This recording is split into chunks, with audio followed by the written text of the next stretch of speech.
الزام نمبر 5. یہ 5واں الزام بھی دور حاضر کے ایک بہت بڑے مناظر جنہیں مناظرے کرنے کا بڑا شوق ہے، حافظ عمر صدیق صاحب، انہوں نے بھی بائی نیم ایک آڈیو ریکارڈنگ کے اندر مجھ پر، یہ شخص مرزا محمد علی جیلمی ہے جو کہ ایک جاہل چھوکرا ہے. بہرحال ان کے کامنٹ سنیے. کامنٹ نمبر 1 حافظ عمر صدیق صاحب کی طرف سے.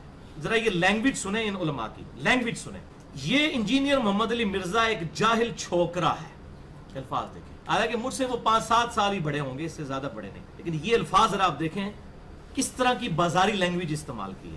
جی آپ نے دیکھا اور سنا، اہل حدیث کے عالم ہیں عمر صدیق صاحب، انہوں نے مرزا جیلمی کو کہا کہ یہ جاہل چھوکرا ہے، تو مرزا جیلمی نے اس کو جواب دیا کہ یہ بازاری زبان ہے.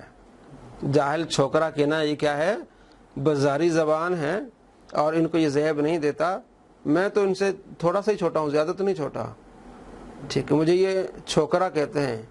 اب یہ غصہ کر رہا ہے، مجھے چھوکرا کہتے ہیں، میں اتنا چھوٹا نہیں ہوں، میں تو اب جوان ہوں، بڑا ہو گیا ہوں، تو یہ بازاری زبان ہے.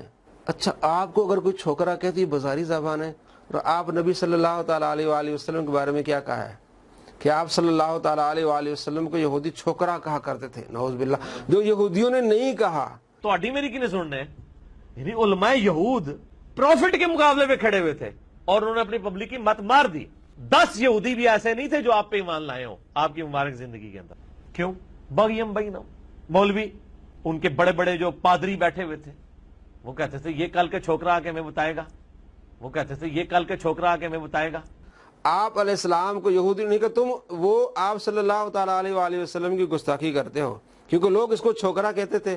تو اپنی بد اخلاقیاں چھپانے کے لیے نبی علیہ السلام کو چھوکرا کہنا شروع کر دیا، اور اس پر پھر اس کے بعد آیات پیش کر رہا ہے. جی نبی صلی اللہ علیہ وآلہ وسلم کے بارے میں کافر کیا کیا الفاظ قرآن میں اللہ نے نقل کیے. آپ اب اللہ کو کہیں گے کہ وہ گستاخ ہے، نعوذ باللہ.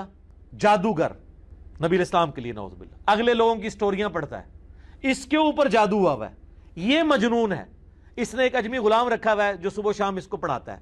کیا کیا الفاظ.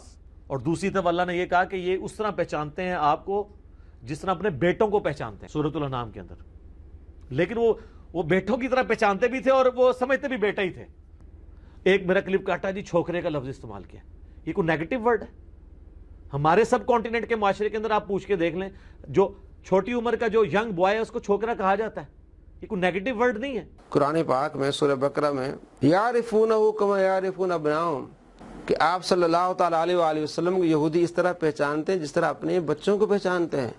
آپ علیہ السلام کی ولادت، آپ علیہ السلام کی ہجرت، تحویل قبلہ، آپ کے صحابہ اس طرح آپ کو پہچانتے جس طرح اپنے بچوں کو پہچانتے ہیں. اس نے جو بد اخلاقی کی تھی، آپ علیہ السلام کو چھوکرا کہا، اس کے اپنا دفاع کیا اور یہ دلیل دی کہ نبی علیہ السلام کو یہودی چھوکرا سمجھتے تھے. جناب قرآن پاک کی آیت پڑھی اور اس میں قرآن پاک کی آیت میں تحریف کی. قرآن پاک کی آیت میں یہ کہ وہ آپ کو اس طرح پہچانتے جس طرح اپنے بچوں کو پہچانتے ہیں.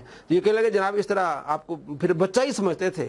جب آپ علیہ السلام مدینے میں آئے تو 54 سال آپ علیہ السلام کی عمر تھی. ابھی آپ کی 35-40 سال عمر ہے، آپ کہتے ہیں مجھے چھوکرا نہ کہو. 54 سال کی عمر میں آپ علیہ السلام مدینے میں آئے تو آپ کہہ رہے ہیں نبی علیہ السلام کو یہودی چھوکرا کہتے تھے. کتنی بڑی گستاخی کی، اور پھر اس پر دفاع کیا، قرآن پاک کی آیات لے آیا. اور کچھ عرصہ پہلے جب اس کو چھوکرا کہا گیا تو کہتا ہے یہ بازاری زبان ہے. یعنی اس کو چھوکرا کہا جائے تو بازاری زبان ہے، اور یہ نبی علیہ السلام کو چھوکرا کہے تو یہ جائز ہے. الامان والحفیظ، الامان والحفیظ. اللہ ایسے بد اخلاقوں سے بچائے.